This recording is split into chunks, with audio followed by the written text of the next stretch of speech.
후에 여장을 부려 예루살렘으로 올라갈세. 가이사랴에 몇 제자가 함께 가며 한 오랜 제자 구브로 사람 나손을 데리고 가니 이는 우리가 그의 집에 머물려 함이라.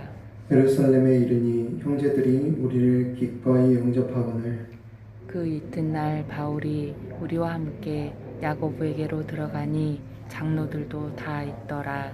바울이 문안하고 하나님이 자기의 사역으로 말미암아 이방 가운데서 하신 일을 낱낱이 말하니 그들이 듣고 하나님께 영광을 돌리고 바울더러 이르되 형제여 그대도 보는 바에 유대인 중에 믿는 자 수만 명이 있으니 다 율법의 열성을 가진 자라. 네가 이방에 있는 모든 유대인을 가르치되 모세를 배반하고 아들들에게 할례를 행하지 말고 또 관습을 지키지 말라 한 다음을 그들이 들었도다. 그러면 어찌할꼬 그들이 필연 그대가 온 것을 들으리니 우리가 말하는 이대로 하라. 서원한 네 사람이 우리에게 있으니 그들을 데리고 함께 결례를 행하고 그들을 위하여 비용을 내어 머리를 깎게 하라. 그러면 모든 사람이 그대에 대하여 들은 것이 사실이 아니고 그대도 율법을 지켜 행하는 줄로 알 것이라. 주를 믿는 이방인에게는 우리가 우상의 제물과 피와 목매어 죽인 것과 음행을 피할 것을 결의하고 편지하였느니라 하니 바울이 이 사람들을 데리고 이튿날 그들과 함께 결례를 행하고 성전에 들어가서 각 사람을 위하여 제사 드릴 때까지의 결례 기간이 만기된 것을 신고하니라. 아멘. 오늘 우리가 함께 살펴본 본문의 말씀은 사도 바울이 3차 전도 여행을 마치고 선교 보고를 하는 그런 내용을 기록하고 있습니다. 바울은 예루살렘에 도착한 이튿날 초대교회의 지도자인 야고보와 여러 장로들을 만나 지금까지 이방 지역에서 있었던 하나님의 일들을 보고합니다. 이 보고를 들은 예루살렘 교회 지도자들은 하나님께 영광을 돌립니다. 그런데 이 교회 지도자들에게는 한 가지 걱정되는 일이 있었습니다. 그것은 바울이 이방 지역에 있는 유대인들에게 복음을 전할 때 할례를 금하고 의식법을 지키면 안 된다고 했다는 잘못된 소문이 예루살렘에 있는 믿는 유대인들에게 퍼져서 그들이 바울을 좋지 않게 생각하고 있다는 것이었습니다.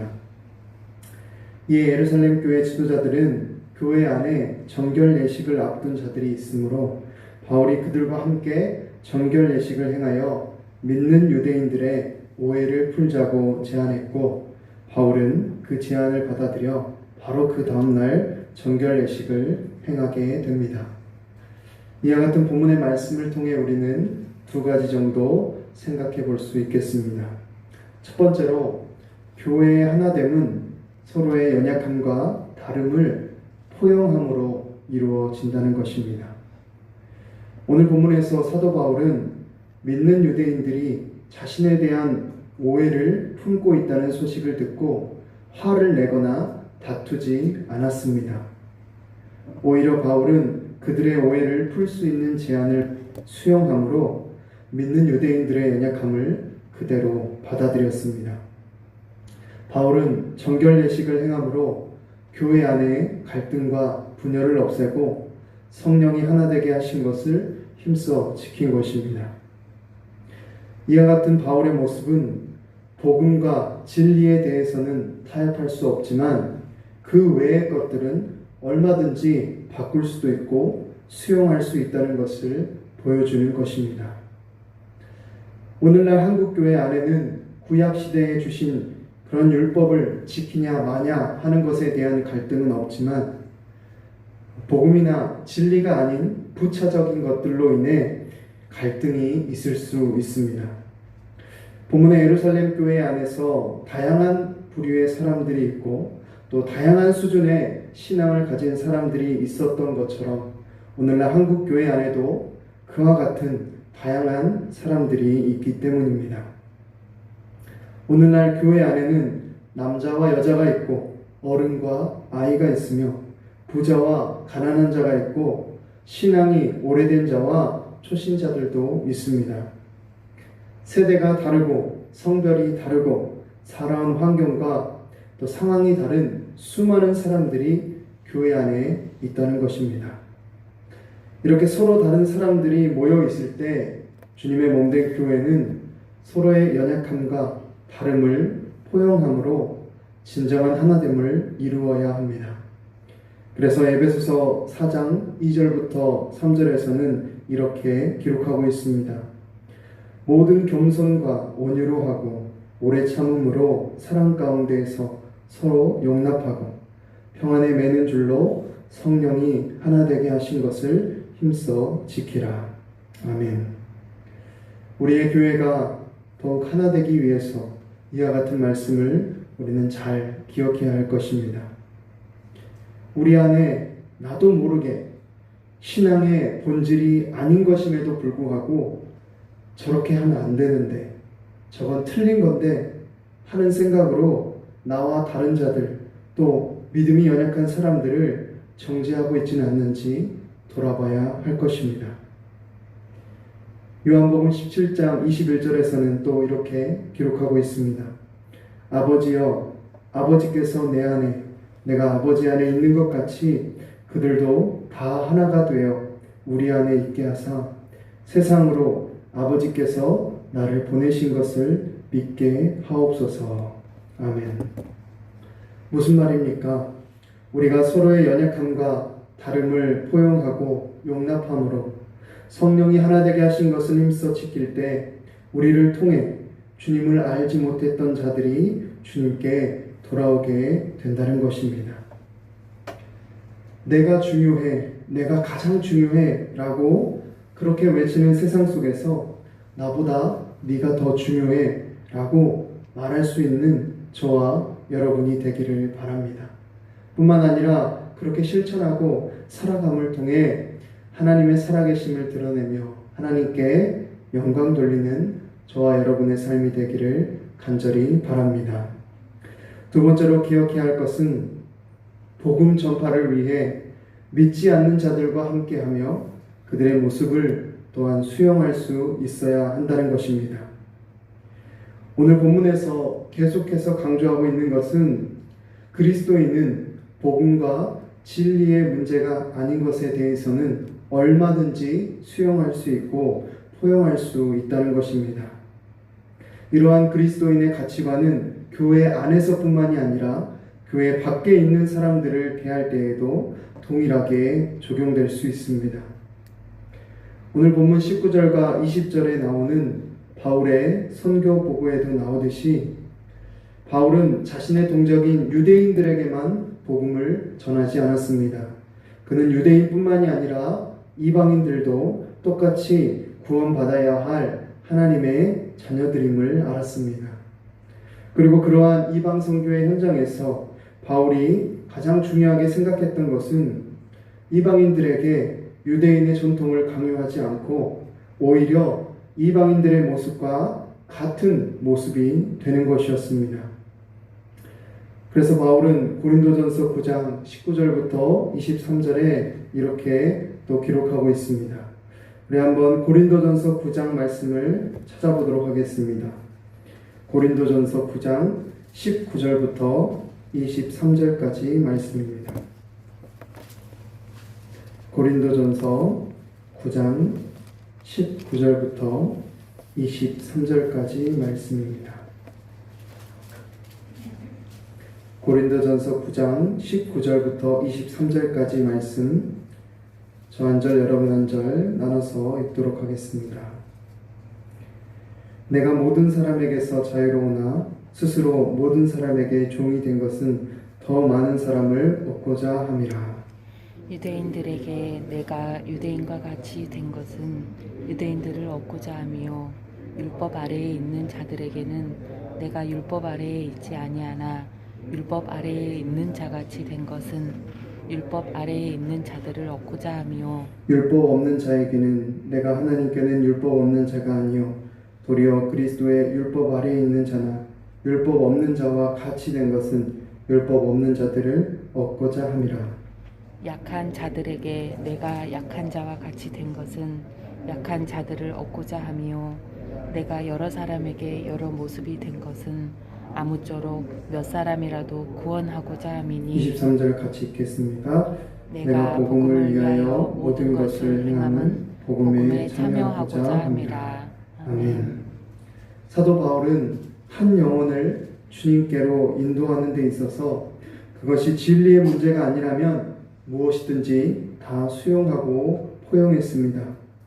한 영혼을 구원하는 일이 사람이 만든 전통이나 문화를 지키는 것보다 훨씬 중요하다는 것을 알았기 때문입니다. 그런데 사실 이러한 모습은 바울 이전에 예수님께서 먼저 모범을 보이신 것이었습니다. 예수님께서는 하나님이심에도 불구하고 우리를 구원하시기 위해 우리와 같은 인간의 몸을 입으셨습니다. 창조주이심에도 피조물의 옷을 입으신 것입니다. 우리를 구원하시기 위해서라면 그분은 피조물의 모습이 되는 것도 부끄러워하지 않으셨습니다. 이뿐만이 아닙니다. 우리 주님께서는 인간의 몸을 입으실 뿐만이 아니라 그 당시에 가장 천하다고 여겨졌던 사람들, 또 그리고 가장 죄가 많다고 여겨졌던 그런 사람들과 함께 하시며 그들과 식사하고 교제함으로 그들과 같은 모습이 되셨습니다. 얼마나 예수님께서 그들과 자주 함께 하셨는지 마태복음 11장 19절에서는 이렇게 기록하고 있습니다. 인자는 와서 먹고 마시매 말하기를 보라 먹기를 탐하고 포도주를 즐기는 사람이요 세리와 죄인의 친구로다 하니 지혜는 그 행한 일로 인하여 옳다함을 얻느니라. 아멘. 당시의 종교 지도자들이 예수님을 볼 때 죄인의 친구라고 말했다는 것입니다. 그만큼 예수님께서는 한 영혼을 구원하시기 위해 그들과 같은 모습으로 그들과 자주 함께하며 교제하셨던 것입니다. 그래서 누가복음 5장 30절부터 32절에도 이렇게 기록하고 있습니다. 바리새인과 그들의 서기관들이 그 제자들을 비방하여 이르되 너희가 어찌하여 세리와 죄인과 함께 먹고 마시느냐. 예수께서 대답하여 이르시되 건강한 자에게는 의사가 쓸데없고 병든 자에게라야 쓸데있나니 내가 의인을 부르러 온 것이 아니요 죄인을 불러 회개시키러 왔노라. 아멘. 저와 여러분의 모습도 이와 같아야 할 것입니다. 교회에 오래 다니다 보면 점점 세상 친구들이 줄어들게 마련입니다. 한편으로는 그것이 당연한 것일 수도 있습니다. 그러나 우리가 진정으로 예수님의 제자라면 이제는 자신의 신앙을 지키는데 급급한 그런 수준을 넘어서야 합니다. 잃어버린 영혼들을 향한 주님의 마음으로 믿지 않는 사람들과 만나고 교제해야 합니다. 교회의 모임도 중요하지만 믿지 않는 사람들과 만나는 그런 모임도 중요하게 여길 줄 알아야 합니다. 왜냐하면 그 시간이야말로 우리가 복음을 전할 수 있는 가장 귀한 그런 시간이기 때문입니다. 사랑하는 성도 여러분, 초대교회의 역사를 한번 돌아보시길 바랍니다. 예루살렘 교회의 성도들이 수천 명씩 계속 불어났음에도 불구하고 이들이 이방 땅에 복음을 전하기를 꺼려하자 하나님께서 어떻게 하셨습니까? 큰 박해를 통해서 이들을 이방 땅으로 흩어 버리셨습니다. 교회가 모이기에만 힘쓰고 흩어져서 복음 전하는 것을 소홀히 하면 하나님께서 그렇게 흩어 버리신다는 것입니다. 그러므로 우리의 모습은 어떠한지 돌아봐야 합니다. 특히 우리의 인간관계를 잘 돌아봐야 할 것입니다. 우리의 이웃들, 친구들, 또 가족과 친척들 가운데 믿지 않는 사람들이 너무나 많이 있습니다. 교회 안에, 믿음 안에, 신앙 안에 편하게 만나서 교제할 수 있는 사람들하고만 만날 것이 아니라 믿지 않는 사람들과도 자주 만나 복음 전하기에 힘쓰는 저와 여러분이 되기를 바랍니다. 또 그들을 만날 때 교회에 나오라고 윽박지르고 신앙을 강요하는 것이 아니라 바울과 같이, 예수님과 같이 그들과 같은 모습으로 그들과 함께하는 저와 여러분이 되기를 바랍니다. 우리가 그러한 모습으로 그들을 섬기고 사랑할 때 믿지 않는 자들이 주님께로 돌아오게 될 줄로 믿습니다. 그러한 은혜가 넘치는 오늘 하루와 평생의 삶이 되기를 간절히 바랍니다. 기도하겠습니다. 살아계신 하나님, 오늘 사도행전 21장 말씀을 통해 복음 안에서 교회의 하나됨을 지키는 것이 무엇인지, 또 복음을 알지 못하는 이들에게 어떻게 복음을 전해야 할 것인지 다시 한번 깨닫게 해주신 은혜를 감사합니다.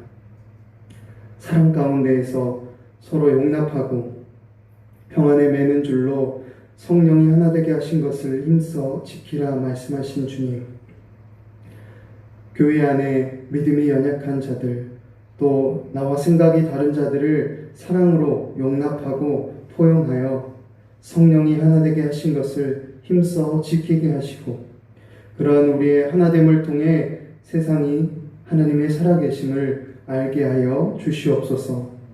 교회 밖에 복음을 알지 못하는 수많은 영혼들이 있습니다. 우리에게 허락하신 전도의 대상자들이 있습니다.